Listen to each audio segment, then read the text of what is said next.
Chapter 12. Nitya dharma Sadhana and Sadhya. Sri Navadvip Mandal is supreme among all holy places of the world. Like Sri Vrindavan, it has a circumference of 32 square miles and is shaped like an 8-petal lotus flower. The center of that lotus is Sri Antardvip, the core of which is Sri Mayapur. To the north of Sri Mayapur is Sri Simantadvip, where a temple of Sri Simantini Devi is situated. To the north of this temple is the village of Bilva Pushkarini, and to the south lies Brahmana Pushkarini. That area which is located in the northern section of Sri Navadvip is commonly referred to as Simulya. At the time of Sri Mahaprabhu, Simulya was the residence of many learned pandits. The father of Sachidev, Sri Nilambara Chakravarti Mahashai, had also lived in this village. Now, not far from where Nilambara Chakravarti's house still stood, lived a Vedic Brahmana named Brajanath Bhattacharya. Brajanath had been brilliant from his childhood. He had studied in a Sanskrit school in Bilva Pushkarini and had become such a superior scholar of the science of logic, Nyaya Shastra, that his ingenious and innovative arguments embarrassed and intimidated all the renowned scholars of Bilva Pushkarini, Brahmana Pushkarini, Mayapur, Godruma, Madhyadvip, Armagata, Samudraga, Kulia, Puravashtali, and other places. Wherever there was a gathering of pundits, Brajanath Nyaya Panchanana would set the assembly ablaze with a barrage of unprecedented arguments. Among these pundits was a cruel-hearted logician named Nayika Chudamani, who was deeply mortified by the wounds he had received from the sharp blows of Brajanath's logic. This logician resolved to kill Nyaya Panchanana, using the occult knowledge described in the Tantra Shastra, by which one can invoke another's death through mystical incantations. To this end, he moved into the cremation ground in Rudradvip and began to utter death mantras day and night. It was Amavasya, the night of the new moon, and dense darkness pervaded all the 4 directions. At midnight, Nyayika Chudamani sat in the middle of the cremation ground and called out to his worshipable deity, "O Mother, you are the only worshipable deity in this Kali Yuga. I have heard that you become pleased simply by the recitation of a few mantras, and that you easily bestow benediction upon your worshippers. O Goddess with a terrifying face, this servant of yours has undergone tremendous hardship in reciting your mantras for many days. Please be merciful upon me just once. O Mother, although I am plagued with many faults, you are still my mother. Please excuse all my faults and appear before me today." In this way, repeatedly calling out with cries of distress, Nyaya Chudamani offered oblations in the fire while uttering a mantra in the name of Brajanath Nyaya Panchanana. How astonishing was the power of that mantra! The sky immediately became overcast with a mass of dense dark clouds. A fierce wind began to blow, and deafening peals of thunder roared. Hideous ghosts and evil spirits could be seen in the intermittent flashes of lightning. With the help of the sacrificial wine, Chudamani summoned all his energy and called out, "O Mother, please do not delay another moment."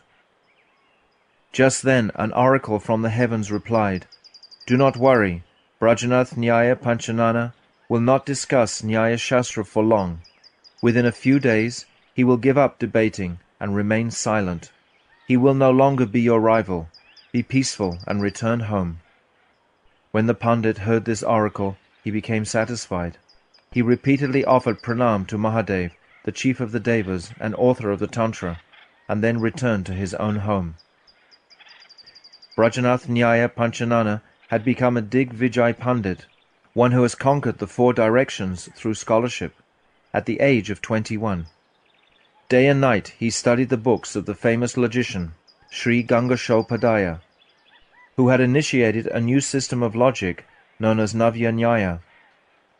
Brajanath had found many faults in Raghunath Kanaibhata Shiromani's Diditi, which was a celebrated commentary on Gangoshopadhyay's Tattva Chintamani, and he had begun to write his own commentary.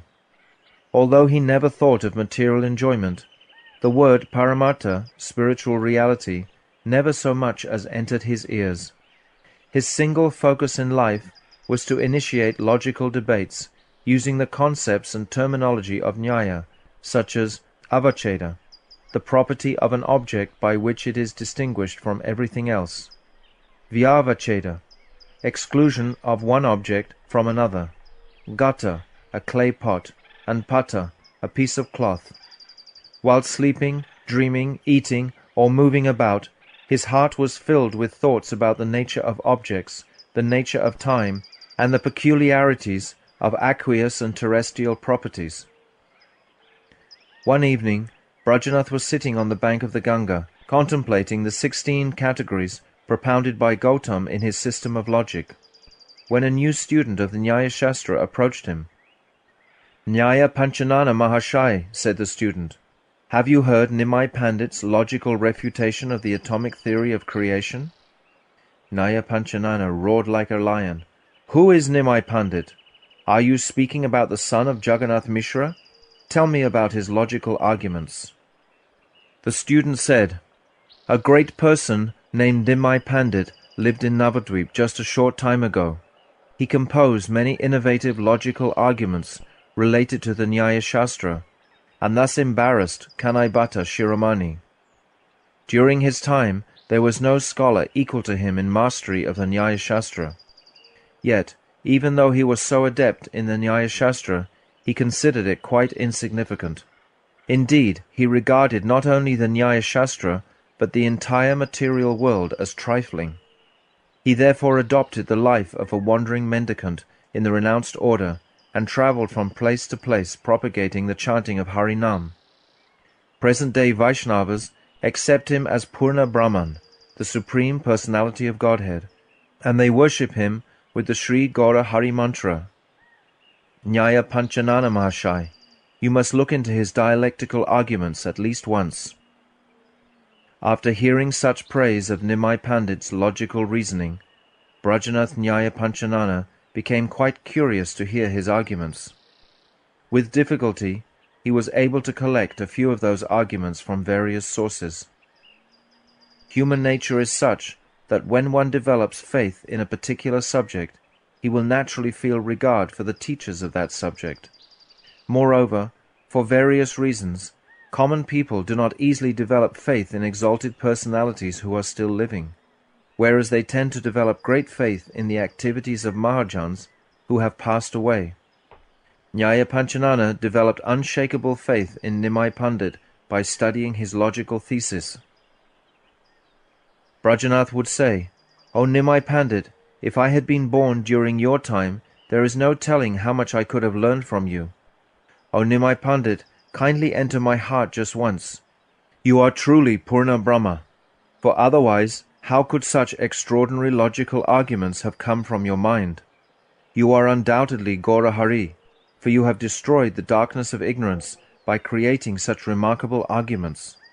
The darkness of ignorance is black, but you have removed it by becoming Gaura, fair-complexioned. You are Hari, because you can steal the minds of the entire world. You have stolen away my heart with the ingenuity of your logic."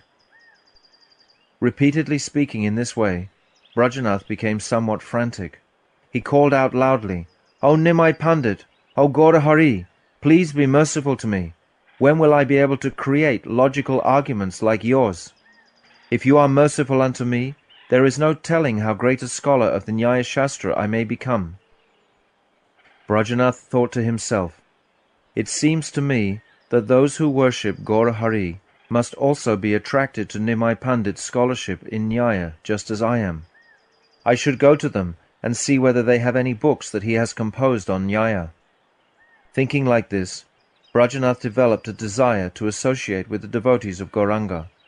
By constantly uttering the pure names of Bhagavan, such as Nimai Pandit and Gaura Hari, and by desiring to associate with the devotees of Gaura, Brajanath earned tremendous sukriti. One day, While Brajanath was taking a meal with his paternal grandmother, he asked, "Grandmother, did you ever see Gaura Hari?" Upon hearing the name of Sri Gauranga, Brajanath's grandmother nostalgically remembered her childhood and said, "Ah, what an enchanting form he had! Alas, will I ever behold his beautiful sweet form again? Can anyone who has seen that captivating form ever engage her mind in domestic affairs again?" When he performed Harinam Kirtan, absorbed in ecstatic trance, the birds, beasts, trees, and creepers of Navadvip would completely lose consciousness of the external world due to intoxication of prem.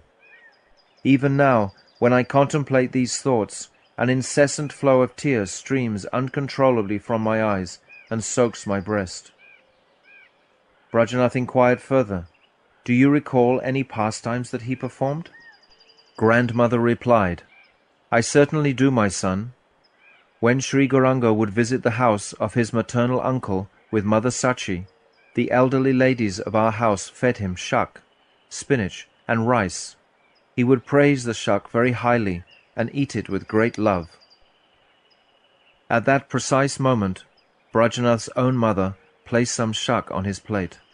Seeing it and appreciating the serendipity of the moment, Brajanath became overjoyed.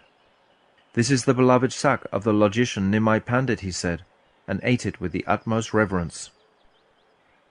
Although Brajanath was completely lacking in transcendental knowledge of absolute reality, he became extremely attracted to Nimai Pandit's brilliant scholarship. Indeed, the intensity of his attraction could not be estimated. Even the name of Nimai was a delight to his ears. When mendicants came to beg alms uttering Jai Sachinandan, he received them warmly and fed them. He would sometimes go to Mayapur, where he would hear the Babajis chanting the names of Gauranga, and he would ask them many questions about Gauranga's triumphant activities in the field of scholarship and learning. After a few months of these activities, Brajanath was no longer his former self. Previously, Nimai's name had pleased him only in connection with his scholarship in Nyaya, but now Nimai pleased him in all respects. Brajanath lost all interest in studying and teaching Nyaya, and no longer had any taste for dry arguments or debate. Nimai the logician no longer had any standing in the kingdom of his heart, for Nimai the devotee had usurped all authority. Brajanath's heart would begin to dance when he heard the sound of mridanga and kartels, and he would offer pranam within his mind whenever he saw pure devotees. He displayed great devotion towards Sri Navadvip, respecting it as the birthplace of Sri Gauranga Dev. When rival Pandits saw that Nyaya Panchanana had become soft-hearted, they were very pleased at his condition. Now they could openly step out of their houses without fear. Nyayika Pandit thought that his worshipable deity had rendered Brajanath inactive, and there was no longer any need to be afraid. One day, while Brajanath was sitting in a secluded place on the bank of the Bhagirathi, he thought to himself, "If such a profound scholar of the Nyaya Shastra as Nimai could renounce logic and adopt the path of bhakti, what fault would there be if I should do the same? While I was obsessed with Nyaya, I could not apply myself to the cultivation of bhakti, nor could I bear to hear the name of Nimai. In those days, I was so immersed in the Nyaya Shastra that I could not even find time to eat, drink, or sleep. Now I see things quite the opposite way. I no longer contemplate the topics of the Nyaya Shastra. Instead, I always remember the name of Gauranga. Still, even though the ecstatic devotional dancing of the Vaishnavas captivates my mind, I am the son of a Vedic Brahmana. I was born in a prestigious family, and I am highly respected in society. Although I truly believe that the behavior and conduct of the Vaishnavas is excellent, it is inappropriate for me to adopt their ways outwardly. There are many Vaishnavas in Sri Mayapur at Kola Bangadanga, where Chandkazi broke the mridanga to stop the Sankirtan, and at Vairagi Danga, the place of Vaishnava asceticism. I feel happy and purified at heart when I see the radiance of their faces. But amongst all those devotees, it is Sri Raghunath Das Babaji Mahashai who completely captivates my mind. When I see him, my heart fills with faith. I would like to be by his side continuously and learn the Bhakti Shastras from him. It is said in the Vedas, Atmava are drastavya, shrotavyo mantavyo niditya sitavya. One should see, hear about, think of, and meditate on the Supreme Absolute Truth. In this mantra, the word mantavya means to be thought of, to be considered or examined, to be admitted or assumed, to be approved or sanctioned, or to be called into question. Although this word suggests that one should acquire Brahmagyan by studying the Nyaya Shastra, the word shrotavya, to be heard or learned from a teacher, implies the necessity for something greater. So far, I have spent much of my life in useless arguments and debate. Now I long to dedicate myself to the feet of Sri Gaurahari. It will therefore be most beneficial for me to go after sunset and take darshan of Sri Raghunath Das Babaji Mahashai. Brajanath set out for Sri Mayapur at the close of day. The sun was rapidly vanishing below the western horizon, but its crimson rays were still dancing amidst the treetops. A gentle breeze blew from the south, and birds flew in various directions, returning to their nests. The first few stars were gradually appearing in the sky. As Brajanath arrived in Srivasanga, the courtyard of Srivas Thakur's house, the Vaishnavas began Sandhya Arti in worship of Bhagavan, chanting and singing with sweet voices. Brajanath took his seat on a platform beneath a bakula tree. His heart melted as he heard the Arti Kirtan of Gaurahari, and when it ended, the Vaishnavas joined him on the platform. At that time, the elderly Raghunath Das Babaji Mahashai came and took a seat on the platform chanting Jai Sachinandana, Jai Nityananda, Jai Rup Sanatan, Jai Das Goswami. As he did so, everyone rose and offered him Dandavat Pranam, and Brajanath also felt compelled to do the same. When the aged Babaji Mahashai saw the extraordinary beauty of Brajanath's face, he embraced him and requested him to sit by his side. "Who are you, my son?" asked Babaji. Brajanath replied, "I am one who is thirsting for the truth, and I long to receive some instruction from you." A Vaishnava seated nearby recognized Brajanath and said, "His name is Brajanath Nyaya Panchanana. There is no scholar of Nyaya equal to him in all of Navadvip. But now he has developed some faith in Sachinandan." Hearing of Brajanath's vast erudition, the elderly Babaji said courteously, "My dear son, you are a great scholar, and I am a foolish and wretched soul. You are a resident of the holy Dham of our Sachinandan, and we are therefore objects of your mercy. How can we instruct you? Kindly share with us some of the purifying narrations of your Gauranga, and pacify our burning hearts." As Babaji Maharaj and Brajanath conversed in this way, the other Vaishnavas gradually arose and dispersed to resume their respective services. Brajanath said, "Babaji Mahashai, I was born in a Brahmana family, and as a result I am very proud of my learning. Because of my egoism of high birth and knowledge, I think this earth is within the grip of my hand. I have no idea how to honor sadhus and great persons. I cannot say by what good fortune I have awakened faith in your character and behavior. I wish to ask you a few questions. Please answer them, understanding that I have not come to you with any ulterior motive." Brajanath then asked Babaji Mahashai fervently, "Kindly instruct me. What is the jiva's ultimate goal of life, Sadhya, and what is the means, sadhan, to attain that goal?" While I was studying the Nyaya Shastra, I concluded that the jiva is eternally separate from Ishvara, and that the mercy of Ishvara is the only cause of the jiva's obtaining mukti. I have understood that the particular method by which the mercy of Ishvara may be obtained is called sadhan. The result that is achieved through sadhan is known as sadhya. I have probed the Nyaya Shastra many times with the inquiry as to what are sadhya and sadhan. However, the Nyaya Shastra remains completely silent on this point. It has not supplied me with the answer. Please tell me your conclusions regarding Sadhya and Sadhan. Sri Raghunath Das Babaji was a disciple of Sri Raghunath Das Goswami, and he was not only an erudite scholar, but also a self-realized saint. He had lived for a long time at Radhakund, under the shelter of Sri Das Goswami's lotus feet, and every afternoon he had heard from him the pastimes of Sri Chaitanya Dev.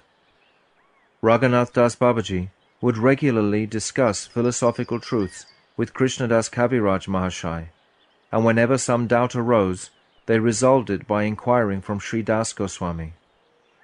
After both Raghunath Das Goswami and Krishnadas Kaviraj Goswami left this world, Sri Raghunath Das Babaji came to Sri Mayapur and became the principal Pandit Babaji in Sri Gauda Mandal. He and Prem Das Paramahamsa Babaji Mahashai of Sri Gaudaram often discussed topics of Sri Hari, absorbed in Prem. Babaji, Nyaya Panchanana Mahashai. Anyone who studies the Nyaya Shastra and then inquires about Sadhya and Sadhan is certainly blessed in this world, because the chief aim of the Nyaya Shastra is to compile axiomatic truths through logical analysis.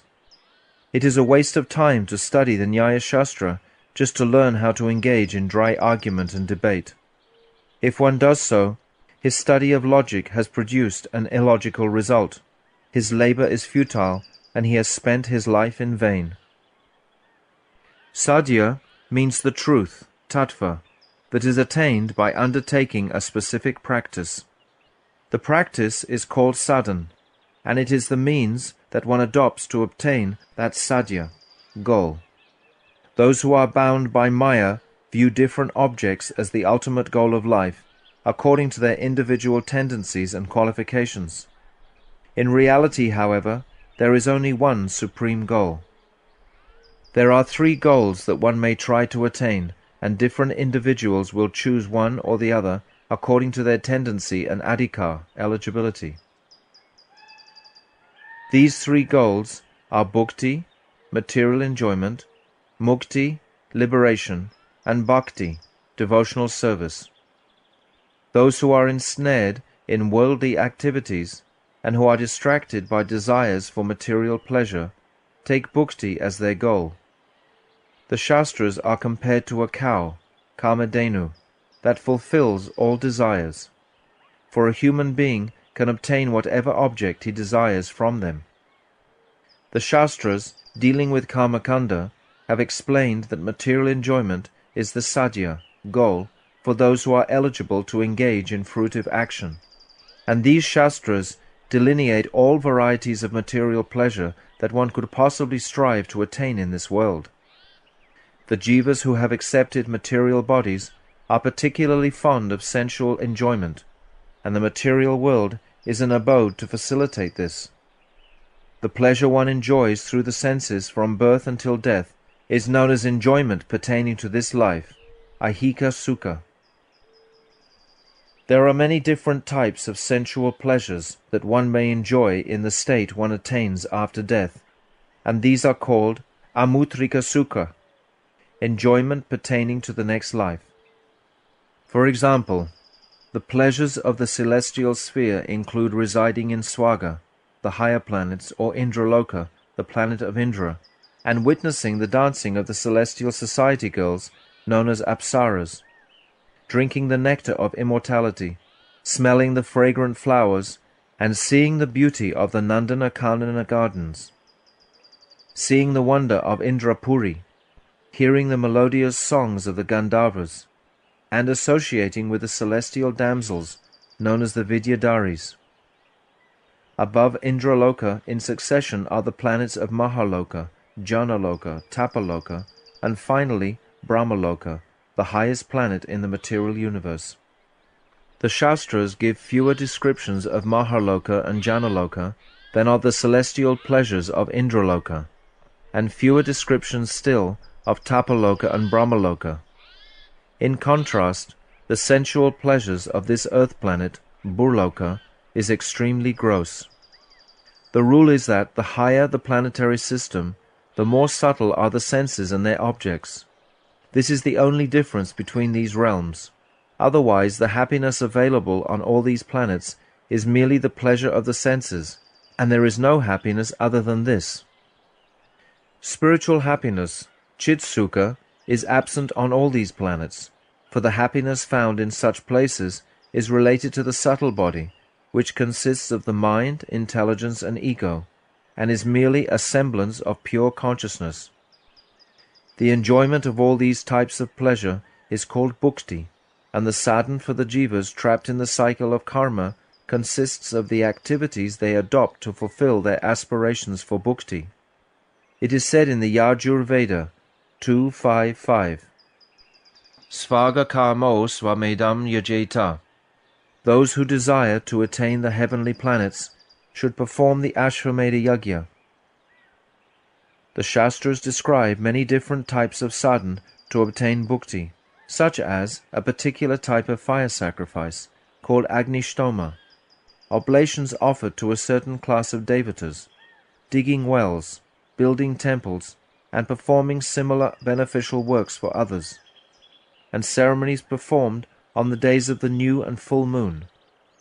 Bhukti is the object of attainment, Sadhya, for those who aspire for material enjoyment. Some of those who are oppressed by the miseries of material existence consider the 14 planetary systems, which are the abodes of all material enjoyment, worthless. These people therefore desire to become free from the cycle of karma. They consider that mukti is the only sadhya, and that bhukti is simply bondage. Such people say, those whose inclination for material enjoyment has not yet waned may realize their goal of bhukti by following karma kanda. However, Bhagavad Gita 9.21 states, Kshine punye martya lokam vishanti. When their pious credits have been exhausted, they again enter the mortal planets. This shloka establishes clearly and indisputably that bhukti is perishable and not eternal. Whatever is subject to decay is material, not spiritual. One should undertake sadhana only to obtain an eternal objective. Mukti is eternal, so it must certainly be the sadhya for the jivas. Mukti can be obtained by 4 types of sadhana. These are discriminating between eternal and temporary objects, renouncing enjoyment of the fruits of this world and the next, developing 6 qualities, such as control of the mind and senses, and cultivating the desire for liberation. These 4 activities are the true sadhana. This is the viewpoint of those who regard mukti as the object of attainment, and the Shastras propounding Jnana Kanda present this analysis of sadhya and sadhana. The Shastras are Kamadhenu, and they arrange different situations for the jivas according to their adhikar. Mukti is generally understood to be the cessation of the individual ego. However, if the jivas retain their individual existence and identities when they attain it, mukti cannot be the final attainment. This means that the jivas can only take mukti up to the limit of annihilation of the individual self, nirvana. But the jivas are eternal, so they cannot really be annihilated. This is confirmed in the Shvetashvatara Upanishad 6.13, Nityo Nityanam Chaitanas Chaitananam.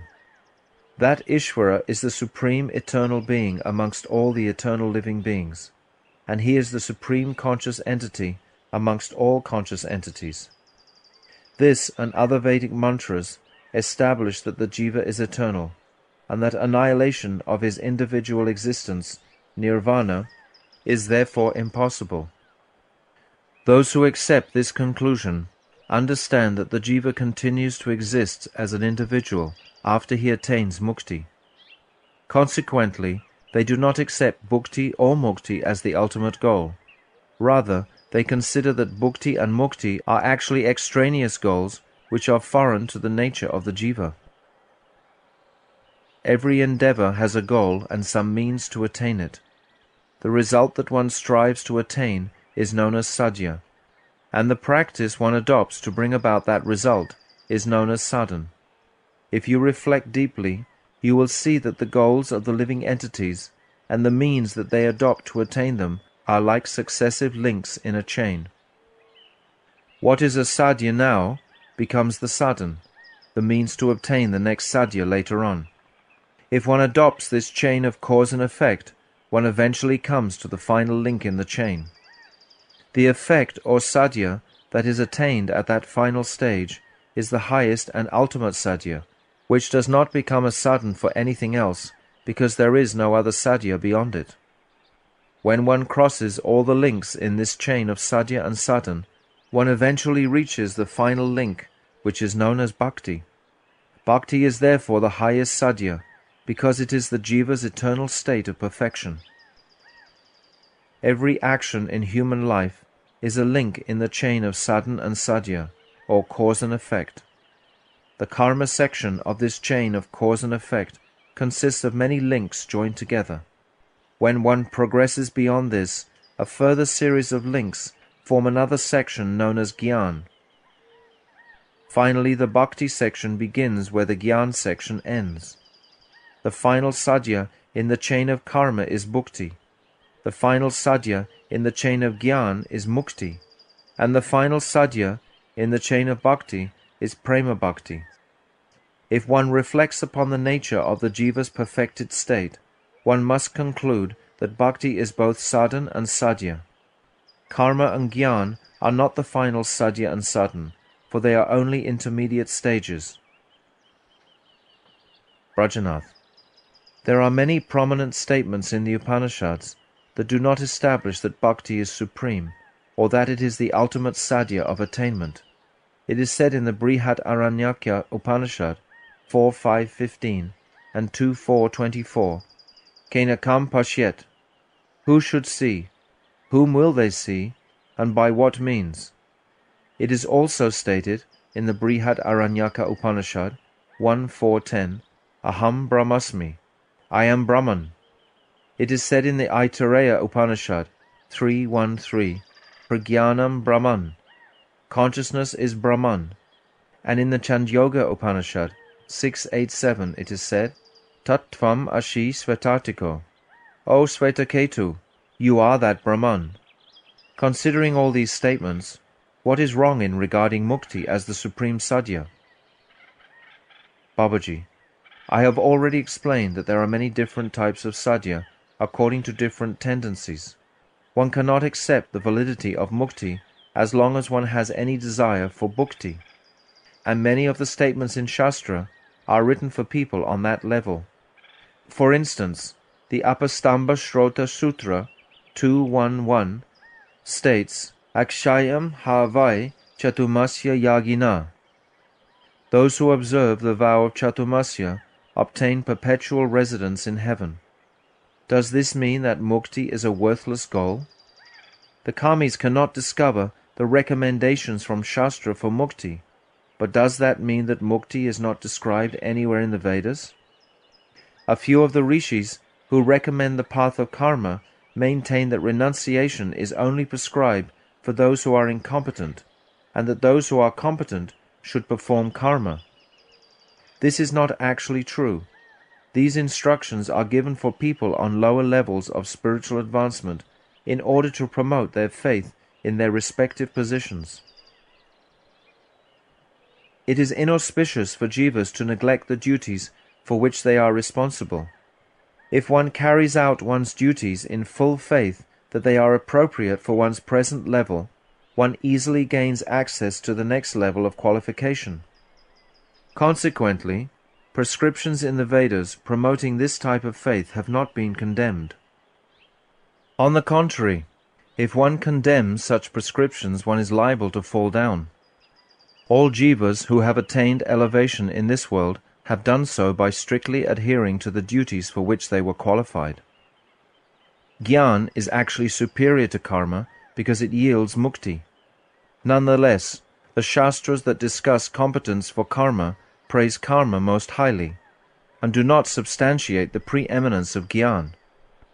Similarly, where the Shastras discuss competence for Gyan, we find all the mantras that you have mentioned which praise mukti. However, Just as eligibility for Gyan is superior to that for karma, the eligibility for bhakti is superior to that for Gyan. Mantras such as Tattvam Asi and Aham Brahmasmi praise impersonal liberation, and they strengthen the faith of those who seek it to follow the path for which they are qualified. For this reason, it is not wrong to establish the eminence of Gyan. However, Gyan is not the ultimate sadhan, and the Sadhya of Gyan, namely Mukti, is not the ultimate Sadhya. The Vedic mantras establish the final conclusion that Bhakti is the sadhan, and Prem Bhakti is the Sadhya. Brajanath. The mantras that I quoted are principal statements of the Vedas, known as Mahavakyas. How can the Sadhya and sadhan that they put forward possibly be extraneous? Babaji. The Vedic statements you quoted just a moment ago are not described as Mahavakyas anywhere in the Vedas, nor have they been described as superior to other statements. Teachers of Gyan have proclaimed that these statements are Mahavakyas in order to establish the preeminence of their own doctrine, but in reality, Pranava, Om, is the only Mahavakya. All other Vedic statements relate only to particular aspects of Vedic knowledge. It would not be incorrect to refer to all the statements of the Vedas as Mahavakyas. However, it is dogmatic to single out one particular statement of the Vedas as the Mahavakya, and to label all others as ordinary. Those who do so are committing an offense to the Vedas. The Vedas describe many extraneous goals and the means to attain them. So they sometimes praise Karmakanda and sometimes Mukti, but in the ultimate analysis, the Vedas conclude that Bhakti alone is both sadhan and sadhya. The Vedas are like a cow, and Sri Nandanandana is the milkman. In the Bhagavad Gita 6.46-47, he has revealed the purport of the Vedas regarding their ultimate aim. Tapasvibhyo diko yogi, jnanibhyopi mato dikaha, karmibhyascha diko yogi, tasmad yogi bhavarjuna, yoginam api sarvesham, madgatenan taratmanaha, shradhavan bhajate yomam, same yukta tamo mataha. O Arjuna, a yogi is greater than all types of ascetics, fruitive workers, and those who cultivate impersonal knowledge aiming at liberation. Therefore become a yogi, and I consider that the greatest of all yogis is one who is attached to me with firm faith, and one who constantly worships me with full expression of the heart.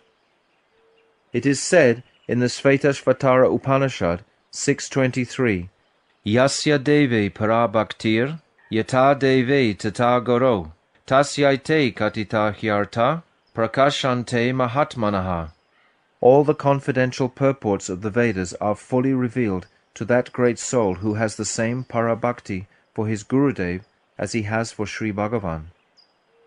It is said in the Gopalatapani Upanishad, Purava Vibhag 15, Bhaktir asya bhajanam tad ihamutropadi, nyarashyanaiva mushyam manasa kalpanam, etad eva chanaishkarmyam.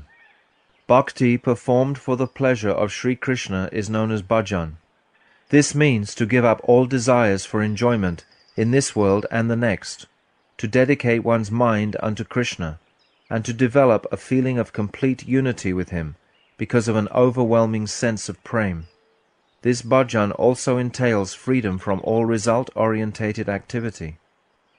It is said in the Brihad Aranyaka Upanishad 1.4.8, Atmanam eva pariyam upashita. One should worship the Supreme Soul, Sri Krishna, as the dearest object of one's affection. In the Brihad Aranyaka Upanishad 4.5.6, it is also said, Atmava are drastavya, shrotavyo mantavyo niditya sitavya. O Maitreyi, one should see, hear about, think of, and meditate upon the Supreme Absolute Truth, Paramatma. When one studies these Vedic statements carefully, it is clear that bhakti is the best form of sadhan. Brajanath. The Karmakanda section of the Vedas gives instructions to perform bhakti to Ishvara, who bestows the results of all action. In the Gyan Kanda section, we also find instructions to satisfy Hari by performing bhakti through the medium of the 4 types of sadhan, known as sadhan chatushtaya. So how can bhakti be the sadhya if it is the means to obtain bhukti and mukti? Since bhakti is the means, it ceases to exist when it produces bhukti or mukti. This is the general principle. Please educate me on this question. Babaji, it is true that performing the regulated practices sadhan of bhakti in karma kanda gives material enjoyment, and bhakti sadhan performed in gyan kanda gives mukti. One cannot achieve any result without satisfying Bhagavan, and he is only satisfied by bhakti. He is the reservoir of all potencies, and whatever potency is found within the jivas or within inert matter is only an infinitesimal display of his potency. Karma and Gyan cannot satisfy Bhagavan. They can only produce results with the help of Bhakti Abhas, and not independently. For this reason, it is enjoined that the practice of karma and Gyan should include at least some semblance of bhakti. Accordingly, the bhakti seen in karma and Gyan is a mere semblance of devotion, not Shuddha bhakti, and it is this Bhakti Abhas that is instrumental in bringing forth the results of those pursuits. There are 2 types of Bhakti Abhas, pure Bhakti Abhas and adulterated Bhakti Abhas. I shall describe pure Bhakti Abhas later, but for the present you should know that there are 3 types of adulterated Bhakti Abhas. These are Bhakti Abhas adulterated with fruit of action, Bhakti Abhas adulterated with monistic knowledge, and Bhakti Abhas adulterated with both fruit of action and monistic knowledge. While a person is performing a yajna, he may say, O Indra, O Pushana, the Devata of the sun, please be merciful and give us the results of this yajna. All activities exhibiting a semblance of bhakti adulterated with this type of desire are known as a semblance of bhakti adulterated with fruitive action.